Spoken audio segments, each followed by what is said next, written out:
ನನ್ನ ಒಡೆಯನು ರಕ್ಷಕನ ವಿಮೋಚಕನ ಅತಿ ಬೇಗನೆ ಬರಲಿರೋ ಮೊದಲಿಂಗನಾದಂಥ ಯೇಸುವಿನ ನಾಮದಲ್ಲಿ ಆಶೀರ್ವದಿಸ್ತಾ ಇದ್ದೇನೆ.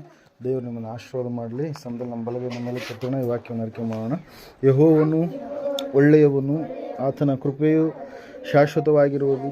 ಯೆಹೋವನು ಒಳ್ಳೆಯವನು, ಆತನ ಕೃಪೆಯು ಶಾಶ್ವತವಾಗಿರುವುದು. ಯೆಹೋವನು ಒಳ್ಳೆಯವನು, ಆತನ ಕೃಪೆಯು ಶಾಶ್ವತವಾಗಿರುವುದು.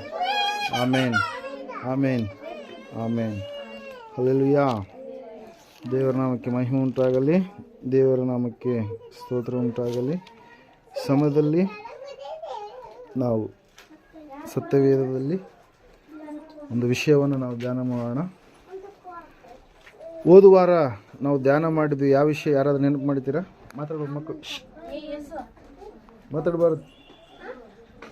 ಯಶ್ವಂತ್ ಮಾತಾಡಬಾರ್ದು. ಹಾಂ, ಚೆನ್ನಾಗಿ ಕೂತ್ಕೊಳ್ರಿ. ಓಕೆ, ಹೋದ ವಾರ ಯಾವ ವಿಷಯದ ಕುರಿತಾಗಿ ಪರಿಶುದ್ಧಾತ್ಮ ದೇವರು ನಮ್ಮ ಸಂಗಡ ಮಾತಾಡಿದರು? ಪರಿಶುದ್ಧರಾಗಿ. ದೇವರ ಮಕ್ಕಳಲ್ಲಿ ಒಂದು ಪ್ರಮುಖವಾದಂಥ ಲಕ್ಷಣ ಪರಿಶುದ್ಧತೆ ಎನ್ನುವಂಥದ್ದು. ಹಲ್ಲೆಲೂಯಾ.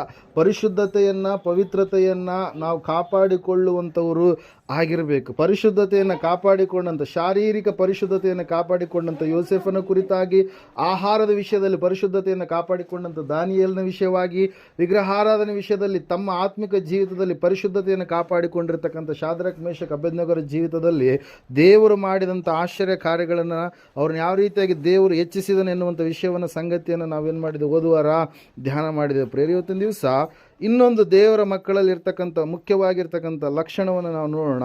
ಯಾಕೋಬನು ಬರೆದಂಥ ಪತ್ರಿಕೆ 5ನೇ ಅಧ್ಯಾಯ 7ನೇ ವಚನವನ್ನು ಓದಿಕೊಳ್ಳೋಣ. ಸಹೋದರರೇ, ಕರ್ತನು ಪ್ರತ್ಯಕ್ಷನಾಗುವ ತನಕ ದೀರ್ಘ ಶಾಂತಿಯಿಂದ ಇರ್ರಿ.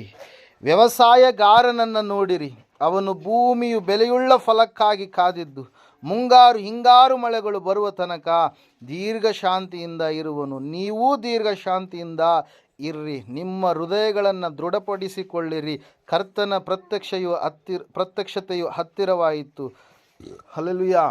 ಇಲ್ಲಿ ನಾವು ನೋಡ್ತಾ ಇದ್ದೇವೆ, ದೇವರ ಮಕ್ಕಳಲ್ಲಿ ಇರಬೇಕಾದಂಥ ಇನ್ನೊಂದು ಪ್ರಮುಖವಾಗಿರ್ತಕ್ಕಂಥ ಲಕ್ಷಣ ಏನಂತಂದರೆ, ಅವರು ದೀರ್ಘ ಶಾಂತಿ ಉಳ್ಳವರಾಗಿ ಇರಬೇಕು. ಹಲ್ಲೆಲೂಯಾ. Praise Lord. ದೇವರ ವಾಕ್ಯದಲ್ಲಿ ನಾವು ನೋಡ್ತಾ ಇದ್ದೇವೆ, ಈ ದೀರ್ಘ ಶಾಂತಿ ಎನ್ನುವಂಥ ಒಂದು ಸ್ವಭಾವ ದೇವರ ಮಕ್ಕಳಲ್ಲಿ ಇರಬೇಕಾದಂಥ ಪ್ರಮುಖವಾದಂಥ ಒಂದು ಲಕ್ಷಣ ಆಗಿದೆ ಪ್ರಿಯರೇ. ದೇವರ ವಾಕ್ಯದಲ್ಲಿ ನಾವು ನೋಡ್ತಾ ಇದ್ದೇವೆ, ಆ ದೀರ್ಘ ಶಾಂತತೆ ಎಲ್ಲಿಯವರೆಗಂತೆ? ಕರ್ತನು ಪ್ರತ್ಯಕ್ಷನಾಗುವವರೆಗೆ, ನಾವು ಈ ಲೋಕದಲ್ಲಿ ಜೀವಿಸುವವರೆಗೆ ತಾಳ್ಮೆಯಿಂದ, ಸಹನೆಯಿಂದ ಬರುವಂಥ ಎಲ್ಲ ಕಷ್ಟಗಳು, ನಷ್ಟಗಳು, ನೋವುಗಳು, ಅವಮಾನಗಳು, ಸಮಸ್ಯೆಗಳು, ಅವು ಏನೆಲ್ಲ ನಮ್ಮ ಮೇಲೆ ಬಂದರೂ ಕೂಡ ನಾವು ನಮ್ಮ ಭಕ್ತಿಯ ಜೀವಿತದಲ್ಲಿ ನಾವೇನು ಮಾಡಬಾರ್ದು? ಬಿದ್ದು ಹೋಗಬಾರ್ದು. ಸೈತಾನನು ಅನೇಕರ ಒಳಗಡೆ ಹೋಗ್ಕೊಂಡು ನಮ್ಮ ಭಕ್ತಿಯನ್ನು ಕೆಡಿಸ್ಬೇಕಂತೇಳಿ, ನಮ್ಮನ್ನು ದೇವರ ಮಾರ್ಗದಿಂದ ತಪ್ಪಿಸ್ಬೇಕಂತೇಳಿ ನಾವು ಯಾವ ಒಂದು ದೃಢವಾದಂಥ ಮಾರ್ಗವನ್ನು ಹಿಡಿದಿದ್ದೇವೋ, ಸತ್ಯ ಮಾರ್ಗವನ್ನು ಹಿಡಿದಿದ್ದೇವೋ, ಮೋಕ್ಷ ಮಾರ್ಗವನ್ನು ನಾವು ಹಿಡಿದಿದ್ದೇವೋ, ಆ ಮಾರ್ಗದಿಂದ ನಮ್ಮನ್ನು ತಪ್ಪಿಸಬೇಕಂತೇಳಿ ಸೈತಾನನ್ ಏನು ಮಾಡ್ತಾ ಇರ್ತಾನೆ? ಅನೇಕರ ಕುರಿತಾಗಿ ಅವನು ಬಳಸಿಕೊಂಡು ನಮ್ಮನ್ನು ಮಾರ್ಗ ತಪ್ಪಿಸಬೇಕಂತೇಳಿ ಯೋಚಿಸ್ತಾ ಇರ್ತಾನೆ ಪ್ರಿಯರೇ. ಆದರೆ ಇಲ್ಲಿ ವಾಕ್ಯದಲ್ಲಿ ನಾವು ನೋಡ್ತಾ ಇದ್ದೇವೆ, ಸಹೋದರರೇ, ಕರ್ತನು ಪ್ರತ್ಯಕ್ಷನಾಗುವ ತನಕ ದೀರ್ಘ ಶಾಂತಿಯಿಂದ ಇರ್ರಿ. ನೀವು ಸ್ವಲ್ಪ ದಿವಸ ಅಲ್ಲ, ಸ್ವಲ್ಪ ಒಂದು ಗಳಿಗೆ ಮಾತ್ರವಲ್ಲ, 1 ತಿಂಗಳು 2 ತಿಂಗಳು ಮಾತ್ರ ದೀರ್ಘ ಶಾಂತಿಯಿಂದಲ್ಲ, ನಿಮ್ಮ ಜೀವಿತ ಇರೋವರೆಗೂ ಕೂಡ ನಿಮಗೆ ಸಹನೆ ಎನ್ನುವಂಥದ್ದು ಭೂಷಣವಾಗಿರಬೇಕು. ತಾಳ್ಮೆ ಎನ್ನುವಂಥದ್ದು ಭೂಷಣವಾಗಿರಬೇಕಲ್ಲಿ ನಾವು ನೋಡ್ತಾ ಇದ್ದೇವೆ. ಸತ್ಯವೇದದಲ್ಲಿ ಒಬ್ಬ ವ್ಯವಸಾಯ ಮಾಡುವಂಥ ರೈತನು ಮುಂಗಾರು ಹಿಂಗಾರು ಮಳೆಗಳ ಬರುವವರೆಗೂ ಕೂಡ ಅವನು ಹೆಂಗಿರ್ತಾನಂತೆ? ದೀರ್ಘ ಶಾಂತಿಯಿಂದ ಕಾದಿರ್ತಾನೆ. ತನ್ನ ಹೊಲಗಳನ್ನು ಹಸನು ಮಾಡಿಕೊಳ್ತಾನೆ. ಬೇಸಿಗೆಯಲ್ಲಿ ದೀರ್ಘ ಶಾಂತಿಯಿಂದ ಕಾದಿದ್ದು ಯಾವಾಗ ಆ ಒಂದು ಮಳೆ ಪ್ರಾರಂಭವಾಗುವಂಥ ಸೂಚನೆ ಕಂಡು ಬರುತ್ತೋ ಆ ಸಮಯದಲ್ಲಿ ತನ್ನ ಎಲ್ಲ ಕಾರ್ಯಗಳನ್ನು ಏನು ಮಾಡ್ತಾನೆ? ಆತ ಕಾರ್ಯ ಮಾಡುವುದಕ್ಕೆ ಮುನ್ನುಗ್ಗುತ್ತಾನೆ ಪ್ರಿಯರೇ. ಅದಕ್ಕಾಗಿ ಇವತ್ತಿನ ದಿವಸ ಹೇಳ್ತಾ ಇದೆ, ಸಹನೆಯ ಆತ್ಮ, ತಾಳ್ಮೆಯ ಆತ್ಮ ದೇವರ ಮಕ್ಕಳಲ್ಲಿ ನಮ್ಮಲ್ಲಿ ಇರಬೇಕು ಪ್ರಿಯರೇ. ಸತ್ಯವೇದದಲ್ಲಿ ಒಂದು ಸಾರಿ ನೀವು ಗಲಾತ್ಯದವರಿಗೆ ಬರೆದ ಪತ್ರಿಕೆ 5ನೇ ಅಧ್ಯಾಯ 22ನೇ ವಚನ. ಆದರೆ ದೇವರಾತ್ಮನಿಂದ ಉಂಟಾಗುವ ಫಲವೇನೆಂದರೆ ಪ್ರೀತಿ, ಸಂತೋಷ, ಸಮಾಧಾನ, ದೀರ್ಘ ಶಾಂತಿ. ಹಲ್ಲೆಲೂಯಾ. ಅಲ್ಲಿ ವಾಕ್ಯ ಏನು ಹೇಳ್ತಾ ಇದೆ? ದೀರ್ಘ ಶಾಂತಿಯಿಂದ ನಾವು ಇರಬೇಕೆಂಬುದಾಗಿ. ಹಲ್ಲೆಲೂಯಾ. ಸತ್ಯವೇದದಲ್ಲಿ ನಾವು ನೋಡ್ತಾ ಇದ್ದೇವೆ ಪ್ರಿಯರೇ, ಸತ್ಯವೇದ ಸ್ಪಷ್ಟವಾಗಿ ಹೇಳ್ತಾ ಇದೆ, ದೀರ್ಘ ಶಾಂತಿಯ ಗುಣವುಳ್ಳವರಾಗಿ ನಾವು ಇರಬೇಕು. ಹಲ್ಲೆಲೂಯಾ.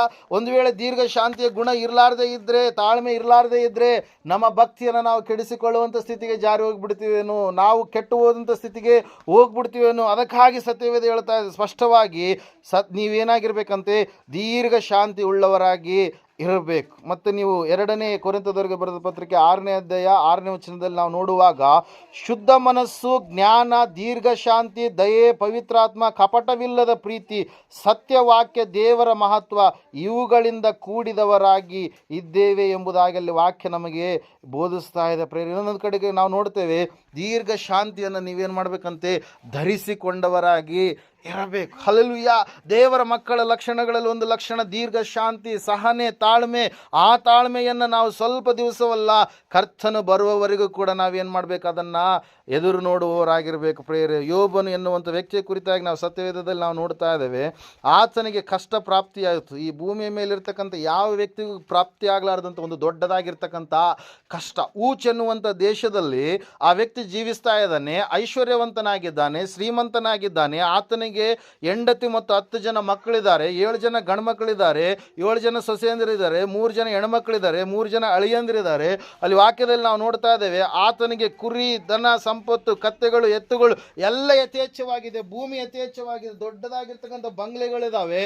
ಆದರೆ ಆ ವ್ಯಕ್ತಿ, ಯಾವಾಗ ಆ ವ್ಯಕ್ತಿಯಲ್ಲಿ ಇರ್ತಕ್ಕಂಥದ್ದು ಸ್ವಲ್ಪ ಕ್ಷಣ ಮಾತ್ರದಲ್ಲಿ ಎಲ್ಲವೂ ಕೂಡ ನಾಶವಾಗಿ ಹೋಯ್ತು.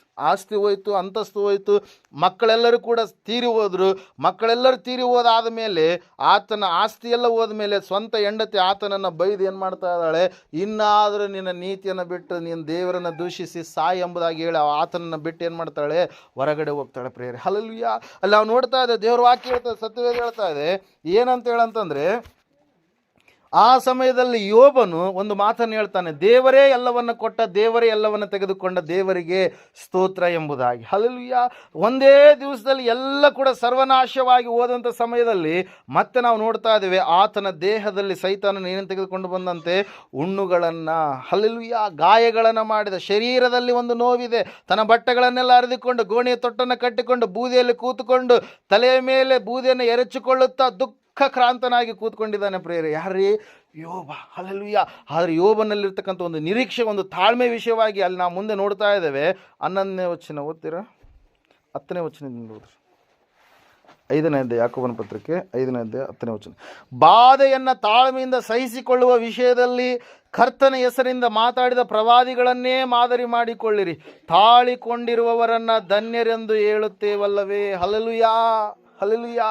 ನೋಡ್ರಿ, ಯಾವುದಾದ್ರೂ ಜಗಳ, ಏನಾದರೂ ಸಮಸ್ಯೆ ಬಂದಾಗ ಕೆಲವರು ಭಾಳ ತಾಳ್ಮೆಯಿಂದ ಇರ್ತಾರೆ, ಭಾಳ ಸಮಾಧಾನದಿಂದ ಇರ್ತಾರೆ. ಇನ್ನು ಕೆಲವೊಬ್ರು ಹೆಂಗಿರ್ತಾರೆ, ಯಾವಾಗ ಜಗಳ ಹಚ್ಚಬೇಕು, ಯಾವಾಗ ಜಗಳ ಆಡ್ಬೇಕಂತೇಳಿ ಕಾಯ್ತಾ ಇರ್ತಾರೆ ಕೆಲವರು. ಹಲ್ಲೆಲೂಯಾ. ಯಾಕಂದರೆ ಜಗಳ ಇರಲಾರ್ದೆ ಅವ್ರು ಜೀವಿಸೋಕ್ಕೆ ಸಾಧ್ಯ ಇಲ್ಲ. ಹಲ್ಲೆಲೂಯಾ. ಆ ಒಂದು ಜಗಳಕ್ಕಿಂತ, ಸಮುದ್ರಕ್ಕಿಂತ ದೊಡ್ಡವರಂತೆ ಯಾರು? ಶಾಂತ ಗುಣವುಳ್ಳಂಥವ್ರು, ಸಮಾಧಾನದಿಂದ ಇರುವಂಥವರು, ದೀರ್ಘ ಶಾಂತಿಯಿಂದ ಇರುವಂಥವರು ಆ ಒಂದು ಸಮುದ್ರಕ್ಕಿಂತಲೂ ಕೂಡ ದೊಡ್ಡವರಂತ. ಅಂತಹ ಒಂದು ಸ್ವಭಾವ ಅವರಲ್ಲಿ ಇರುತ್ತೆ ಪ್ರೇರೆ. ಹಲ್ಲೆಲೂಯಾ. ನಾವು ನೋಡ್ತಾ ಇದ್ದೇವೆ, ವಾಕ್ಯ ಹೇಳ್ತಾ, ಸತ್ಯವೇದ ಹೇಳ್ತಾ ಇದೆ, ಬಾಧೆಯನ್ನು ಅನುಭವಿಸುವಾಗ ನಮ್ಮ ತಾಳ್ಮೆ, ನಮ್ಮ ಸಹನೆ, ನಮ್ಮ ದೀರ್ಘ ಶಾಂತಿ ವ್ಯಕ್ತವಾಗಬೇಕು. ಅಲ್ಲಿ ನಾವು ನೋಡ್ತಾ ಇದ್ದೇವೆ, ಯೋಬನ ವಿಷಯದಲ್ಲಿ ಆಗಿರುವಂಥದ್ದು ಅದೇ. ಆತನ ಎಲ್ಲ ಆಸ್ತಿ ಹೋಯಿತು, ಆದರೂ ಕೂಡ ಯೋಬ ಭಯಪಡಲಿಲ್ಲ, ದೀರ್ಘ ಶಾಂತಿ ಇದ್ದ. ಹೆಂಡತಿ ಕೂಡ ದೂಷಿಸಿ ಸತ್ತು ಹೋಗೆಂಬುದಾಗಿ ಹೇಳಿದ್ರು, ಆದರೂ ಕೂಡ ಯೋಬ ದೀರ್ಘ ಶಾಂತಿಯಿಂದಿದ್ದ. ಮತ್ತೆ ಯೋಬನ ದೇಹದಲ್ಲಿ ಹುಣ್ಣುಗಳು, ಬಕ್ಕೆಗಳು ಎಲ್ಲ ಪ್ರಾರಂಭವಾದಾಗ ಅಲ್ಲಿಯೂ ಕೂಡ ದೀರ್ಘ ಶಾಂತಿಯಿಂದಿದ್ದಾನೆ. ತನ್ನ ಸ್ನೇಹಿತರು ಬಂದು ಅಲ್ಲ ಸಲ್ಲದ ಮಾತುಗಳನ್ನು, 3 ಸ್ನೇಹಿತರು ಮತ್ತೊಬ್ಬ ಕಿರಿಯ ಹುಡುಗನು ಬಂದು ಮಾತಾಡಿದಾಗ, ಆ ಸಮಯದಲ್ಲಿ ಕೂಡ ಶಾರೀರಿಕವಾದಂಥ ನೋವಿಗಿಂತ ಅವರ ಮಾತುಗಳಿಂದ ಬರುವಂಥ ಮಾನಸಿಕ ನೋವುಗಳೇ ಹೆಚ್ಚಾಯಿತು ಪ್ರೇರ. ಆದರೂ ಕೂಡ ಯೋಬನಲ್ಲಿರ್ತಕ್ಕಂಥ ಒಂದು ದೀರ್ಘ ಶಾಂತಿ ಏನಂತಂದರೆ, ನನ್ನ ವಿಮೋಚಕನನ್ನು ನಾನು ಬಲ್ಲೆನು, ಆತನು ಜೀವಸ್ವರೂಪನು. ಹಲ್ಲೆಲೂಯಾ. Praise lord. ನನ್ನ ವಿಮೋಚಕನು ಜೀವಸ್ವರೂಪನೆಂದು ನಾನು ಬಲ್ಲೆನು, ಆತನು ನನ್ನನ್ನು ಏನು ಮಾಡ್ತಾನೆ, ಎಬ್ಬಿಸ್ತಾನೆ ಎಂಬುದಾಗಿ. ಹಲ್ಲೆಲೂಯಾ. Praise Lord. ಯೋಬನ ಗ್ರಂಥ ಪುಸ್ತಕದಲ್ಲಿ 19ನೇ ಅಧ್ಯಾಯ 26ನೇ ವಚನ ಒಂದ್ಸರಿ ಯಾರು ಓದ್ತೀರಾ? 19ನೇ ಅಧ್ಯಾಯ ತೆಗ್ರಿ.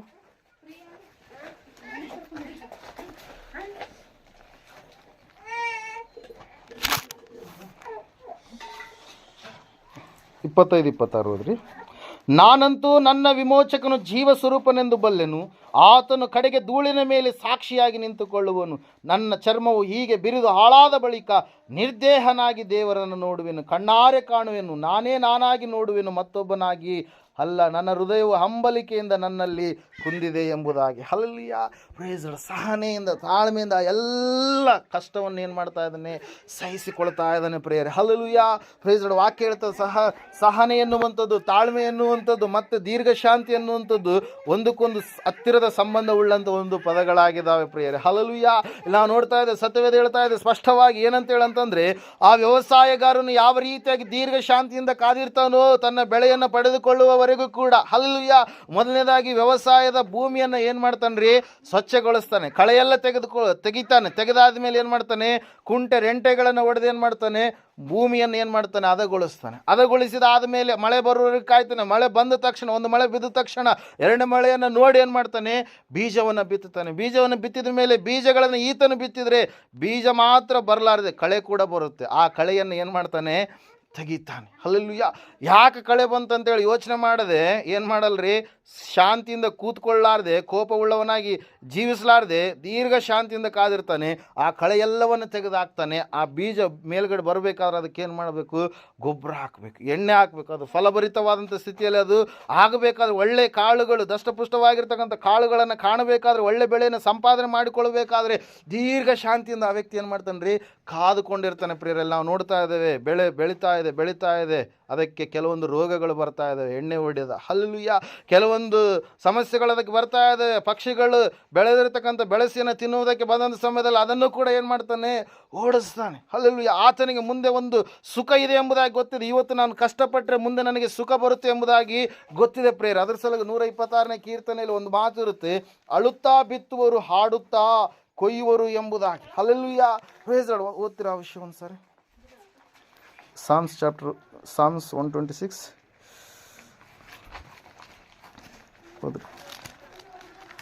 ತೆಗ್ದಿದ್ದೀರಾ? 6ನೇ ವಚನ, 5ನೇ ವಚನದಿಂದ. ಅಳುತ್ತಾ ಬಿತ್ತುವರು, ಹಾಡುತ್ತಾ ಕೊಯ್ಯುವರು, ದುಃಖಿಸುತ್ತಾ ಬೀಜವನ್ನು ತೆಗೆದುಕೊಂಡು ಹೋಗುವವನು ಹರ್ಷಿಸುತ್ತಾ ಸಿವುಡುಗಳನ್ನು ಹೊತ್ತುಕೊಂಡು ಬರುವನು ಎಂಬುದೇ. ಹಲ್ಲೆಲೂಯಾ. Praise Lord. ಪ್ರಾರಂಭದಲ್ಲಿ ಕಷ್ಟ ಇರುತ್ತೆ, ಆದರೆ ಮುಂದೆ ನಿನಗೆ ಅದೇನು ಕೊಡುತ್ತೆ, ಸುಖವನ್ನು ಕೊಡುತ್ತೆ. ಹಲ್ಲೆಲೂಯಾ. ಅದಕ್ಕಾಗಿ ನಾವು ನೋಡ್ತಾ ಇದ್ದೇವೆ, ದೀರ್ಘ ಶಾಂತಿಯಿಂದ ಇರ್ರಿ ಎಂಬುದಾಗಿ ದೇವರು ಕೂಡ ನಮಗೆ ಹೇಳಿದ್ದಾರೆ ಪ್ರಿಯರೇ. ಸತ್ಯವೇದ ಹೇಳ್ತಾ ಇದೆ, ಸಮಾಧಾನದ ಒಂದು ಗುಣ, ಸಹನೆಯ ಒಂದು ಗುಣ, ತಾಳ್ಮೆಯ ಒಂದು ಗುಣ ಯೋಬನಲ್ಲಿ ಇದ್ದ ಕಾರಣಕ್ಕಾಗಿ ಯೋಬನು ಯಾವ ಎಲ್ಲವನ್ನು ಕಳೆದುಕೊಂಡಿದ್ನೋ ಅಂತ್ಯದಲ್ಲಿ ನಾವು ನೋಡುವಾಗ ಸತ್ಯವೇದ ಹೇಳ್ತಾ ಇದೆ ಪ್ರಿಯರೇ. ಓದ್ತಿರ 11ನೇ ವಚನ, ಧನ್ಯರೆಂದು ಹೇಳುತ್ತೇವಲ್ಲವೇ, ಯಾಕೋಬನ ಪತ್ರಿಕೆ, ನೀವು ಯೋಬನಲ್ಲಿದ್ದ ತಾಳ್ಮೆಯ ವಿಷಯವಾಗಿ ಕೇಳಿ ಕರ್ತನು ಅವನಿಗೆ ಅಂತ್ಯದಲ್ಲಿ ಮಾಡಿದ್ದನ್ನು ನೋಡಿ ಕರ್ತನು ಕರುಣಾಸಾಗರನು ದಯಾಳುವು ಆಗಿದ್ದಾನೆಂದು ತಿಳಿದಿದ್ದೀರಷ್ಟೇ. ಹಲ್ಲೆಲೂಯಾ. Praise Lord. ನಾವು ನೋಡ್ತಾ ಇದ್ದೇವೆ, ದೇವರು ಯೋಬನಿಗೆ ಅಂತ್ಯದಲ್ಲಿ ಏನು ಮಾಡಿದ್ರಿ, ಅವನ ಸೊತ್ತು ಮೊದಲಿಗಿಂತ 2ರಷ್ಟಾಗಿ ಏನು ಮಾಡಿದ್ರು, ಹೆಚ್ಚು ಮಾಡಿದ್ರು. ಅವನ ದುಸ್ಥಿತಿಯನ್ನು ಹೋಗಲಾಡಿಸಿ ದೇವರಾತನಿಗೆ ಸುಸ್ಥಿತಿಯನ್ನು ತಂದುಕೊಟ್ರು. ಶಾಪವನ್ನು ತೊಲಗಿಸಿ ಆಶೀರ್ವಾದವನ್ನು ತೆಗೆದುಕೊಂಡು ಬಂದು ಕೊಟ್ಟರು. ದುಃಖವನ್ನು ಹೋಗಲಾಡಿಸಿ ಸಂಪೂರ್ಣವಾಗಿ ಸುಖವನ್ನು ಆತನು ಹೊಂದಿಕೊಂಡ ಪ್ರಿಯರೇ. ಆತನಿಗೆ ಮತ್ತೆ ಮಕ್ಕಳನ್ನು ದೇವರು ಅನುಗ್ರಹ ಮಾಡಿ 4 ತಲೆಗಳನ್ನು ಕೂಡ ನೋಡುವಷ್ಟರ ಮಟ್ಟಿಗೆ ದೇವರು ಆತನನ್ನು ಏನು ಮಾಡಿದರು, ಆಶೀರ್ವಾದ ಮಾಡಿದರು ಪ್ರಿಯರೇ. ಹಲ್ಲೆಲೂಯಾ. ಯೋಸೇಫನ ಕುರಿತಾಗಿ ನಾವು ನೋಡುವಾಗ 13 ವರ್ಷಗಳ ಕಾಲ ತಾಳ್ಮೆಯಿಂದ ಇರ್ತಕ್ಕಂಥ ಯೋಸೇಫ ಅಂತ್ಯದಲ್ಲಿ ಏನು ಮಾಡಿದಾರೆ, ಶ್ರೇಷ್ಠವಾದಂಥ ಫಲವನ್ನು ಅನುಭವಿಸಿದ ಪ್ರಿಯರೇ. ಯಾಕೋಬನು ತಂದೆ ಹೇಳ್ತಾ ಇದ್ದಾನೆ ಯೋಸೇಫನಿಗೆ ಏನಂತೇಳಿ, ಯೋಸೇಫನು ಬಹು ಫಲ ಬಿಡುವಂಥ ವೃಕ್ಷಕ್ಕೆ ಸಮಾನನಾಗಿದ್ದಾನೆ. ಆತನ ಕೊಂಬೆ ರೆಂಬೆಗಳು ಅಕ್ಕಪಕ್ಕದಲ್ಲಿ ಎಲ್ಲ ಕಡೆಗೆ ಏನಾಗ್ತವೆ, ಹರಡಿಕೊಳ್ತವೆ ಎಂಬುದಾಗಿ. ಹಲ್ಲೆಲೂಯಾ. Praise Lord. ಯಾಕಂದರೆ ಸಹನೆ ತಾಳ್ಮೆ ಗುಣವುಳ್ಳಂಥವರು ಅವರು ಖಂಡಿತವಾಗಿ ಆಶೀರ್ವದಿಸಲ್ಪಡ್ತಾರೆ. ಆ ಸಹನೆ ಗುಣ ನಮ್ಮಲ್ಲಿ ಕೂಡ ಇರಬೇಕಂತೇಳಿ ದೇವರು ಏನು ಮಾಡ್ತಾನೆ, ಬಯಸುವಂಥವನಾಗಿದ್ದಾನೆ ಪ್ರಿಯರೇ. ಕೋಪವುಳ್ಳಂಥ ಅನೇಕ ಭಕ್ತರನ್ನು ನಾವು ಸತ್ಯವೇದದಲ್ಲಿ ನಾವು ನೋಡುವಾಗ ಅವರ ಕೋಪ ಅವ್ರನ್ನ ಏನು ಮಾಡ್ತು, ದೇವರಿಂದ ದೂರ ಮಾಡ್ತು ಪ್ರಿಯರೇ. ಅದರ ಸಲುವಾಗಿ ದೇವರ ವಾಕ್ಯದಲ್ಲಿ ನಾವು ನೋಡ್ತಾ ಇದ್ದೇವೆ, ಪತ್ರಿಕೆಯಲ್ಲಿ ಈ ರೀತಿಯಾಗಿರುತ್ತೆ, ಕೋಪ ಮಾಡಬೇಕಾದರೂ ನೀವು ಪಾಪ ಮಾಡಬೇಡಿರಿ. ನಿಮ್ಮ ಕೋಪ, ನಿಮ್ಮ ಸಿಟ್ಟು ಸೂರ್ಯನು ಪೂರ್ವದಲ್ಲಿ ಏನು ಮಾಡ್ತಾನೆ, ಉದಯಿಸ್ತಾನೆ, ಪಶ್ಚಿಮದಲ್ಲಿ ಏನು ಮಾಡ್ತಾನೆ, ಮುಳುಗ್ತಾನೆ. ಸೂರ್ಯನು ಮುಳುಗುವುದರೊಳಗಡೆಯಾಗಿಯೇ ನಿಮ್ಮ ಕೋಪವು ಏನಾಗಬೇಕು, ತೀರಿ ಹೋಗ್ಬೇಕು. ಕೆಲವೊಬ್ಬರು ಕೋಪವನ್ನು ಕೂಡಿಸಿಟ್ಟುಕೊಳ್ತಾರೆ. ಹಲ್ಲೆಲೂಯಾ. ಕೋಪವನ್ನು ಕೂಡಿಸಿಟ್ಟುಕೊಂಡಾಗ ಕೋಪ ಹೆಂಗೆ ಒಳಗಡೆ ಇರುತ್ತೋ ಹಂಗಂಗೆ ಅವ್ರಿಗೆ ಸಮಾಧಾನನೇ ಇರಲ್ಲ. ಹಲ್ಲೆಲೂಯಾ. Praise Lord. ನಾನು ಅನುಭವಪೂರ್ವಕವಾಗಿ ನಾನು ಹೇಳ್ತಾ ಇದ್ದೇನೆ, ದೇವರು ನಂಬಲಾರ್ದಂಥ ಸಮಯದಲ್ಲಿ ಆ ಕೋಪವುಳ್ಳವನಾಗಿ ನಾನು ಕೂಡ ಇದ್ದೆ. ಹಳೆಯ ನನ್ನನ್ನು ನೋಡಿದ್ರಪ್ಪ ನೀವು ಯಾರು ಕೂಡ ನನ್ನನ್ನು ಈ ರೀತಿಯಾಗಿದ್ದಾನೆ ಅಂತೇಳಿ ನೀವು ಯಾರು ಕೂಡ ನೆನೆಸೋದಕ್ಕೆ ಸಾಧ್ಯ ಇಲ್ಲ. ಹಲ್ಲೆಲೂಯಾ. ಹಳೆಯ ಒಂದು ಕಾಲದಲ್ಲಿ ನನ್ನ ಮಾತುಗಳಾಗಿರ್ಬೋದು, ನನ್ನ ವರ್ತನೆ ಆಗಿರ್ಬೋದು, ಆ ಒಂದು ಕೋಪದ ಒಂದು ಸ್ವಭಾವ ಆಗಿರ್ಬೋದು, ಸಂಪೂರ್ಣವಾಗಿ ದೇವರು ಏನು ಮಾಡಿದನ್ನ ತೆಗೆದುಹಾಕಿದ ಪ್ರೇಯರ್. ಹಲ್ಲೆಲೂಯಾ. ಪ್ರೇಸ್ಗಳಿಲ್ಲ. ನಾವು ನೋಡ್ತಾ ಇದ್ದೇವೆ, ದೇವ್ರ ವಾಕ್ಯ ಹೇಳ್ತದೆ, ಸತ್ಯವೇದ ಹೇಳ್ತದೆ ಸ್ಪಷ್ಟವಾಗಿ, ಆ ಒಂದು ಕೋಪದ ಬದಲಾಗಿ ಇವತ್ತಿನ ದಿವಸ ನಾವು ಸಹನೆಯನ್ನು, ದೀರ್ಘ ಶಾಂತಿಯನ್ನು ನಾವೇನು ಮಾಡಬೇಕಾಗಿದೆ, ಹೊಂದಿಕೊಳ್ಳಬೇಕಾಗಿದೆ. ಅಲ್ಲಿ ನಾವು ನೋಡ್ತಾ ಇದ್ದೇವೆ, ಸತ್ಯವೇದ ಹೇಳ್ತಾ ಇದೆ, ಆ ದೀರ್ಘ ಶಾಂತಿ ನಮಗೇನು ಕೊಡುತ್ತಂತ್ರಿ, ಧನ್ಯತೆಯನ್ನು ಕೊಡುತ್ತೆ, ತಾಳಿಕೊಂಡಿರುವವರನ್ನು ಧನ್ಯರೆಂದು ಹೇಳುತ್ತೇವಲ್ವ ಎಂಬುದಾಗಿ ನಾವು ಅದರ ಕುರಿತಾಗಿ ನೋಡ್ತಾ ಇದ್ದೇವೆ ಪ್ರೇಯರ್. ಯೋಸೇಫನು 13 ವರ್ಷಗಳವರೆಗೆ ಸಹನೆ ಉಳ್ಳವನಾಗಿ ಇದ್ದ, ತಾಳ್ಮೆ ಉಳ್ಳವನಾಗಿದ್ದ, ಕಷ್ಟದಲ್ಲೇ ಇದ್ದ, ನೋವಿನಲ್ಲಿ ಇದ್ದ, ಮಾಡಬಾರದ ತಪ್ಪು ಆತನು ಮಾಡಲಾರದಂಥ ತಪ್ಪು ಮಾಡಿದಾನೆಂಬುದಾಗಿ ತಪ್ಪು ಓರಿಸಿ ಆತನನ್ನು ಸೆರೆಮನೆಗೂ ಕೂಡ ಹಾಕಿದರೂ ಕೂಡ ಆತನು ಸಹನೆಯಿಂದ ಇದ್ದ ಹೊರತಾಗಿ ಕೋಪ ಮಾಡಿಕೊಳ್ಳಲಿಲ್ಲ. ಆತ್ಮಹತ್ಯೆ ಮಾಡಿಕೊಳ್ಳುವಂಥ ಕ್ಷಣಗಳು ಆತನಿಗೆ ಬಂದು ಒದಗಿರ್ಬೋದು, ಆದರೂ ಕೂಡ ಆತನು ದೇವರು ಕೊಟ್ಟಿರ್ತಕ್ಕಂಥ ವಾಗ್ದಾನವನ್ನು ಹಿಂಬಾಲಿಸಿ ನಡೀತಾ ಇದ್ದಾನೆ. ಹಲ್ಲೆಲೂಯಾ. ಪ್ರೇಸ್. ಅದರ ಸಲುವಾಗಿ ನೋಡ್ರಿ, ಕೋಪ ಮಾಡಿಕೊಂಡಂಥ ಸಮಯದಲ್ಲಿ ನಾವು ಹೆಂಗಿರ್ತೀವಿ ಹೇಳ್ರಿ, ಒಟ್ಟ ಸಮಾಧಾನ ಇರಲಾರ್ದಂಥ ಒಂದು ಸ್ಥಿತಿ ಇರುತ್ತೆ. ಹೊಟ್ಟೆ ಕಿಚ್ಚು ಅಂತ ಹೇಳ್ತೀವಿ. ಕಿಚ್ಚು ಒಳಗಡೆ ಇಟ್ಕೊಂಡ್ರೆ ಏನು ಮಾಡುತ್ತೆ ಅದು, ನಮ್ಮನ್ನು ಏನು ಮಾಡುತ್ತೆ, ಅದು ಸುಡುತ್ತೆ. ಅವ್ರು ಯಾವಾಗ ಕಂಡಂಗೆಲ್ಲ ನಮಗೆ ಮೈಯೆಲ್ಲ ಏನು ಮಾಡ್ತಿರುತ್ತೆ, ಉರಿತಾ ಇರುತ್ತೆ. ಆದರೆ ನಾವು ಕ್ಷಮಾಪಣೆ ಗುಣವುಳ್ಳವರಾದರೆ, ಕ್ಷಮಿಸುವಂಥ ಮಕ್ಕಳಾದರೆ ನಮಗೆ ಯಾವುದು ಕೂಡ ಹಾನಿ ಎನ್ನುವಂಥದ್ದು, ಕೇಡು ಎನ್ನುವಂಥದ್ದು ಇರೋದಿಲ್ಲ ಪ್ರೇಯರಲ್ಲಿ. ನಾವು ನೋಡ್ತಾ ಇದ್ದೇವೆ, ಸತ್ಯವೇದ ಹೇಳ್ತಾ ಇದೆ ಸ್ಪಷ್ಟವಾಗಿ ಏನಂತ ಹೇಳಂತಂದರೆ, ದೀರ್ಘ ಶಾಂತಿಯಿಂದ ಇರಬೇಕಾದಂಥ ಮುಖ್ಯವಾದಂಥ ಲಕ್ಷಣ ಯಾರಲ್ಲಿ ಇರಬೇಕಿರೋದು, ದೇವರ ಮಕ್ಕಳಲ್ಲಿ ಪ್ರೇಯರಿ. ಖಂಡಿತವಾಗಿ ಅಂತ್ಯದಲ್ಲಿ ದೀರ್ಘ ಶಾಂತಿಯಿಂದ ಕಾದಿರುವಂಥವರೆಲ್ಲರನ್ನ ದೇವರು ಏನು ಮಾಡ್ತಾನೆ, ಆಶೀರ್ವಾದ ಮಾಡ್ತಾನೆ ಪ್ರೇಯರಿ. ಸತ್ಯವೇದದಲ್ಲಿ ಅನೇಕ ಭಕ್ತರನ್ನು ನಾವು ನೋಡ್ತಾ ಇದ್ದೇವೆ. 120 ಜನ ಶಿಷ್ಯರು 10 ದಿವಸಗಳ ಕಾಲ ಹೊರಗಡೆ ಅಪಾಯ ಇದ್ದರು, ಅನಾಹುತ ಇದ್ದರು, ಹೊರಗಡೆ ಹೋದರೆ ಅವರನ್ನು ಭಯಂಕರವಾದ ರೀತಿಯಲ್ಲಿ ಹಿಂಸೆಗೆ ಒಳಪಡಿಸ್ತಾರೆ ಎಂಬುದಾಗಿ ಗೊತ್ತಿದ್ರೂ ಕೂಡ 10 ದಿವಸಗಳ ಕಾಲ ಯೇಸು ಸ್ವಾಮಿ ಆತನು ಮೇಲಣ ಲೋಕಕ್ಕೆ ಪುನಃ ತಾನು ಎಲ್ಲಿಂದ ಬಂದಿದ್ದಾನೋ ಅಲ್ಲಿಗೆ ಹೋದಂಥ ಸಮಯದಲ್ಲಿ ಶಿಷ್ಯರಿಗೆ ಹೇಳ್ತಾ ಇದ್ದಾನೆ, ಯೆರೂಸಲೇಮಿನಲ್ಲಿ ನೀವೇನು ಮಾಡಬೇಕು, ಕಾದುಕೊಂಡು ಇರಬೇಕು. ದೀರ್ಘ ಶಾಂತಿಯಿಂದ ಇರಬೇಕಾದ್ರೆ ನಮಗೆ ಕಾಯುವಂಥ ಗುಣವುಳ್ಳವರಾಗಿ ನಾವು ಇರಬೇಕು. ಕರ್ತನ ಪ್ರತ್ಯಕ್ಷತೆವರೆಗೂ ನೀವು ದೀರ್ಘ ಶಾಂತಿಯಿಂದ ಇರಬೇಕು. ಕಾಯುವಂಥ ಸ್ವಭಾವ ಬಹಳ ಮುಖ್ಯ ಪ್ರೇಯರ್. ಅವರು ಕಾದರು, ದೀರ್ಘ ಶಾಂತಿಯಿಂದ ಇದ್ದ ಕಾರಣಕ್ಕಾಗಿ ದೇವರ ಆತ್ಮ, ದೇವರ ಶಕ್ತಿ ಅವರ ಮೇಲೆ ಏನಾಯಿತು, ಇಳಿದು ಬಂತು ಪ್ರೇಯರಲ್ಲಿ. ನಾವು ನೋಡ್ತಾ ಇದ್ದೇವೆ, ದೀರ್ಘ ಶಾಂತಿಯಿಂದ ಇರ್ತಕ್ಕಂಥ ಭಕ್ತನಾಗಿರ್ತಕ್ಕಂಥ ನಾವು ನೋಡ್ತಾ ಇದ್ದೇವೆ ದಾವೀದನು ಪ್ರೇಯರೇ, ಆತನಿಗೆ ರಾಜಾಭಿಷೇಕ ಮಾಡಿದಾಗಲೂ ಕೂಡ ಅರಸನಾಗುವುದಕ್ಕೆ ಆತನಿಗೆ ಏನು ಮಾಡ್ತಾ ಇಲ್ಲ, ಅವಕಾಶ ಕೊಡ್ತಾ ಇಲ್ಲ. ಸ್ವಂತ ಮಾವನೇ, ಹೆಣ್ಣು ಕೊಟ್ಟಂಥ ಮಾವನ್ನೇ ಸಾಯಿಸಬೇಕಂತೇಳಿ 2-3 ಸಾರಿ ಪ್ರಯತ್ನ ಮಾಡ್ತಾ ಇದ್ದಾನೆ. ಹಲ್ಲೆಲೂಯಾ. Praise Lord. ನಾವು ನೋಡ್ತಾ ಇದ್ದೇವೆ ಪ್ರೇಯರೇ, ಆದರೆ ದಾವೀದನು ಏನಂತ ಹೇಳ್ತೇವೆ, ಭಯಪಡದೆ, ಚಿಂತಾಗ್ರಸ್ತನಾಗದೆ ದೇವರು ತನ್ನನ್ನು ಅಭಿಷೇಕ ಮಾಡಿದನೆಂಬುದಾಗಿ ತಿಳಿದುಕೊಂಡು ಏನು ಮಾಡ್ತಾ ಇದ್ದಾನೆ, ದೀರ್ಘ ಶಾಂತಿಯಿಂದ ಕಾದುಕೊಂಡು ಇದ್ದ ಕಾರಣಕ್ಕಾಗಿ ಆತನು ಪುನಃ ಅರಸತನವನ್ನು ಹೊಂದಿಕೊಂಡು ಸೌಲನು ತೀರುವುದ ನಂತರ, ಸೌಲನ ಮಕ್ಕಳು ತೀರುವುದ ನಂತರ ಹೆಬ್ರೋನಿನಲ್ಲಿ 7 ವರ್ಷ ಮತ್ತು ಯೆರೂಸಲೇಮಿನಲ್ಲಿ ನಾವು ನೋಡ್ತಾ ಇದ್ದೇವೆ ಪ್ರಿಯರೇ, ಆತನು ಎಷ್ಟು ವರ್ಷ ಅಂತೆ, 33 ವರ್ಷಗಳ ಕಾಲ, ಸುಮಾರು 40 ವರ್ಷಗಳ ಕಾಲ ಇಸ್ರಾಯೇಲ್ ದೇಶವನ್ನು ಆತ ಆಳ್ವಿಕೆ ಮಾಡಿದ. ಕಷ್ಟಗಳು ಬಂದು, ಏನೆಲ್ಲ ಸಮಸ್ಯೆಗಳು ಬಂದು, ಅಡವಿಯಲ್ಲಿಯೇ ಇರಬೇಕಾಯಿತು. ಆದರೆ ದೀರ್ಘ ಶಾಂತಿಯಿಂದ ಆತನು ಇದ್ದ ಕಾರಣಕ್ಕಾಗಿ ಆತನಿಗೆ ಅರಸತನ ಎನ್ನುವಂಥದ್ದು ಒಲಿದು ಬಂತು ಪ್ರಿಯರೇ. ಅದಕ್ಕಾಗಿ ನಾವು ನೋಡ್ತಾ ಇದ್ದೇವೆ, ಸತ್ಯವೇದ ಹೇಳ್ತಾ ಇದೆ, ಇವತ್ತಿನ ದಿವಸ ನಾವು ತಾಳ್ಮೆಯಿಂದ ಇರೋಣ, ಸಹನೆಯಿಂದ ಇರೋಣ. ತಾಳ್ಮೆ, ಸಹನೆಯ ಗುಣ ನಾವು ಉಳ್ಳವರಾಗಿದ್ದರೆ ಖಂಡಿತವಾಗಿ ನಾವು ಆಶೀರ್ವಾದಕ್ಕೆ ಏನಾಗ್ತೀವಿ, ಪಾತ್ರರಾಗ್ತೀವಿ ಪ್ರಿಯರೇ. ಹಲ್ಲೆಲೂಯಾ. ದೇವರ ವಾಕ್ಯ ಹೇಳ್ತಾ ಇದೆ, ಸತ್ಯವೇದ ಹೇಳ್ತಾ ಇದೆ ಸ್ಪಷ್ಟವಾಗಿ, ತಾಳಿಕೊಂಡವರನ್ನ ಜನರು ಏನಂತ ಕರೀತಾರಂತೆ, ಧನ್ಯರು ಎಂಬುದಾಗಿ. ಏನಂತ ಕರೀತಾರೆ, ಧನ್ಯರು. ಆ ಧನ್ಯತೆಯನ್ನು ನಾವು ಖಂಡಿತವಾಗಿ ಅನುಭವಿಸಬೇಕಾದ್ರೆ ನಮಗೆ ದೀರ್ಘ ಶಾಂತಿ ಎನ್ನುವಂಥದ್ದು ಬೇಕೇ ಬೇಕು. ಹಲ್ಲೆಲೂಯಾ. ಸ್ವಲ್ಪ ಹೊತ್ತಲ್ಲ, ಎಷ್ಟು ಹೊತ್ತರಿ, ನಾವು ಕರ್ತನು ಪ್ರತ್ಯಕ್ಷನಾಗುವವರೆಗೂ. ಕೊನೆಯದಾಗಿ ಮತ್ತೆ ಅದೇ ವಚನ ಓದಿಕೊಳ್ಳೋಣ, 5ನೇ ಅಧ್ಯಾಯ 7ನೇ ವಚನ, ಯಾಕೋಬನ ಪತ್ರಕ್ಕೆ. ಸಹೋದರರೇ, ಕರ್ತನು ಪ್ರತ್ಯಕ್ಷನಾಗುವ ತನಕ ದೀರ್ಘ ಶಾಂತಿಯಿಂದ ಇರ್ರಿ. ವ್ಯವಸಾಯಗಾರನನ್ನು ನೋಡಿರಿ, ಅವನು ಭೂಮಿಯ ಬೆಲೆಯುಳ್ಳ ಫಲಕ್ಕಾಗಿ ಕಾದಿದ್ದು ಏನು ಮಾಡ್ತಾನಂತೆ, ದೀರ್ಘ ಶಾಂತಿಯಿಂದ ಇರತಕ್ಕಂಥ ವ್ಯಕ್ತಿ ಕಾಯ್ತಾನೆ. ಎಂತಹ ವಿಷಯಕ್ಕಾಗಿ ಕಾಯ್ತಾನೆ, ಬೆಲೆಯುಳ್ಳಂಥ ಫಲಕ್ಕಾಗಿ ಕಾಯ್ತಾನೆ. ಹಲ್ಲೆಲೂಯಾ. Praise Lord. ಕಾದಿದ್ದು ಏನು ಮಾಡ್ತಾನೆ, ಮುಂಗಾರು ಹಿಂಗಾರು ಮಳೆಗಳು ಬರೋ ತನಕ ದೀರ್ಘ ಶಾಂತಿಯಿಂದ ಇರುವನು ಎಂಬುದೇ. ಆಮೇನ್. ಈ ಒಂದು ವಿಷಯ ಸಂಗತಿಗಳು ದೇವರು ನಮ್ಮಲ್ಲಿ ನಮ್ಮ ಆತ್ಮದಲ್ಲಿ ಏನು ಮಾಡಲಿ, ಆಶೀರ್ವಾದ ಮಾಡಲಿ ಪ್ರಿಯರೇ. ದೀರ್ಘ ಶಾಂತಿಯನ್ನು ನಾವು ಬಿಡಬಾರ್ದು. ಕೋಪ ಸ್ವಭಾವವುಳ್ಳವರಾಗಿ ನಾವು ಇರಬಾರ್ದು. ಇನ್ನೊಬ್ಬರ ಮೇಲೆ ಸಿಟ್ಟನ್ನು ನಾವು ಮಾಡಬಾರ್ದು. ಒಳಗಡೆ ನಾವು ಕೋಪವನ್ನು ಬೆಳಗ್ಗೆ ಕೂಡಿಸಿ ಇಟ್ಟುಕೊಳ್ಳಬಾರ್ದು. ಹಲ್ಲೆಲೂಯಾ. Praise lord. ಯೋಸೇಫನು ಹೇಳ್ತಾನೆ ಸಹೋದರರಿಗೆ ಒಂದು ಸಾರಿ ಏನಂತೇಳಿ, ಸಹೋದರರಿಗೆ ಕೇಳ್ತಾರೆ, ಯೋಸೇಫನ ಕೈಯಲ್ಲಿ ಬಿದ್ದುಬಿಟ್ಟಿದ್ದೇವೆ, ಯೋಸೇಫ ನಮ್ಮನ್ನು ಏನು ಮಾಡಿಬಿಡ್ತಾನೋ, ಏನು ಕೇಡನ್ನು ತಂದುಬಿಡ್ತಾನೇನೋ, ತಂದೆ ತೀರಿ ಹೋದ ಆ ಸಮಯದಲ್ಲಿ ನಮಗೆ ಏನು ಮಾಡಿಬಿಡ್ತಾನೆ ಎಂಬುದಾಗಿ ಹೇಳಿದಾಗ ಆ ಸಮಯದಲ್ಲಿ ಯೋಸೇಫನ ಬಾಯಿಂದ ಒಂದು ಮಾತು ಬರ್ತಾ ಇದೆ ಪ್ರೇರೆ, ಯಾಕೆ ಹೇಳ್ರಿ ಸಹೋದರರು ಆ ರೀತಿಯಾಗಿ ಹೇಳ್ತಾ ಇದ್ದಾರೆ? ಯೋಸೇಫನಿಗೆ ಕಷ್ಟ ಕೊಟ್ಟಿದ್ದಾರೆ, ಯೋಸೇಫನನ್ನು ಮಾರಿದ್ದಾರೆ, ಯೋಸೇಫನಿಗೆ ಸಮಸ್ಯೆಯನ್ನು ತಂದಿಟ್ಟಿದ್ದಾರೆ.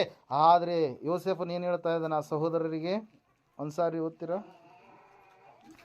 50ನೇ ಅಧ್ಯಾಯ ಆದಿಕಾಂಡ ಪುಸ್ತಕ.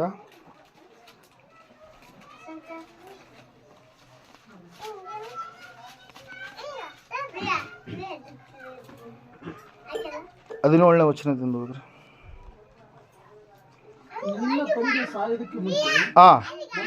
ನಮಗೆ ಅಪ್ಪಣೆ ಮಾಡಿದ್ದೇನೆಂದರೆ, ನೀವು ಯೋಸೇಫನಿಗೆ, ನಿನ್ನ ಅಣ್ಣಂದಿರಾದ ನಾವು ನಿನಗೆ ಕೇಡು ಮಾಡಿದ್ದು ನಿಜವೇ? ಅವ್ರು ಒಪ್ಪಿಕೊಳ್ತಾ ಇದ್ದಾರೆ, ನಾವು ನಿನಗೆ ಕೇಡು ಮಾಡಿದ್ದು ನಿಜವೇ, ಆದರೂ ನಮ್ಮ ಅಪರಾಧವನ್ನು ಪಾಪವನ್ನು ಕ್ಷಮಿಸು ಎಂಬುದಾಗಿ ಹೇಳಿಕೊಳ್ಳಬೇಕು. ಹೀಗೆ ಅವನ ಅಪ್ಪಣೆ ಮಾಡಿದ್ದರಿಂದ ನೀನು ಈಗ ನಿನ್ನ ತಂದೆಯ ದೇವರಿಗೆ ಭಕ್ತರಾಗಿರುವ ನಾವು ಮಾಡಿದ ಅಪರಾಧವನ್ನು ಕ್ಷಮಿಸಬೇಕೆಂದು ಬೇಡಿಕೊಳ್ಳುತ್ತೇವೆಂದು ಹೇಳಿ ಕಳುಹಿಸಿದರು. ಯೋಸೇಫನ ಈ ಮಾತುಗಳನ್ನು ಕೇಳಿ ಕಣ್ಣೀರು ಸುರಿಸಿದನು. ಇದಲ್ಲದೆ ಅಣ್ಣಂದಿರು ತಾವೇ ಬಂದು ಅವನ ಮುಂದೆ ಅಡ್ಡಬಿದ್ದು, ಇಗೋ ನಾವು ನಿನಗೆ ಗುಲಾಮರು ಅಂದರು. ಯೋಸೇಫನವರಿಗೆ, ಹೆದರಬೇಡಿರಿ, ನಾನಿನ್ನು ದೇವರ ಪ್ರತಿನಿಧಿಯೇ, ನೀವಂತೂ ನನಗೆ ಕೇಡಾಗಬೇಕೆಂದು ಎಣಿಸಿದ್ದೀರಿ, ಆದರೆ ದೇವರು ಮೇಲಾಗಬೇಕೆಂದು ಸಂಕಲ್ಪಿಸಿದನು. ಈಗ ಅನುಭವಕ್ಕೆ ಬಂದ ಪ್ರಕಾರವೇ ಅನೇಕ ಪ್ರಾಣಿಗಳಿಗೆ ಸಂರಕ್ಷಣೆ ಉಂಟಾಗುವಂತೆ ಮಾಡಿದನು. ಆದದರಿಂದ ನೀವು ಸ್ವಲ್ಪವೂ ಭಯಪಡಬೇಡಿರಿ, ನಾನು ನಿಮ್ಮನ್ನು ನಿಮಗೆ ಸೇರಿದವರೆಲ್ಲರನ್ನ ಪೋಷಿಸುವೆನು ಎಂದು ಹೇಳಿ ಅವರನ್ನು ಸಂತೈಸಿ ಅವರ ಸಂಗಡ ಪ್ರೀತಿಯಿಂದ ಮಾತಾಡಿದನು ಎಂಬುದೇ. Hallelujah, praise the Lord. ನೋಡ್ರಿ, ದೀರ್ಘ ಶಾಂತಿ ಉಳ್ಳಂಥ ವ್ಯಕ್ತಿ ಕ್ಷಮಿಸುವಂಥ ವ್ಯಕ್ತಿಯಾಗಿರ್ತಾನೆ. ಕೇಡು ಮಾಡಿದವರಿಗೂ ಕೂಡ ಉಪಕಾರ ಮಾಡಬೇಕೆಂಬುದಾಗಿ ಬಯಸಿದಂಥ ಒಬ್ಬ ವ್ಯಕ್ತಿಯಾಗಿರ್ತಾನೆ ಪ್ರಿಯರು. ಅದಕ್ಕಾಗಿ ನಾವು ನೋಡ್ತಾ ಇದ್ದೀವಿ, ಸತ್ಯವೇದ ಹೇಳ್ತಾ ಇದ್ದೀವಿ ಸ್ಪಷ್ಟವಾಗಿ, ದೀರ್ಘ ಶಾಂತಿಯಿಂದ ನಾವೇನು ಮಾಡೋಣ? ಕಾದುಕೊಂಡಿರೋಣ. ಈ ಸಮಯದಲ್ಲಿ ನಾವೆಲ್ಲರೂ ನಿಂತ್ಕೊಳ್ಳೋಣ, ಪ್ರಾರ್ಥನೆ ಮಾಡೋಣ.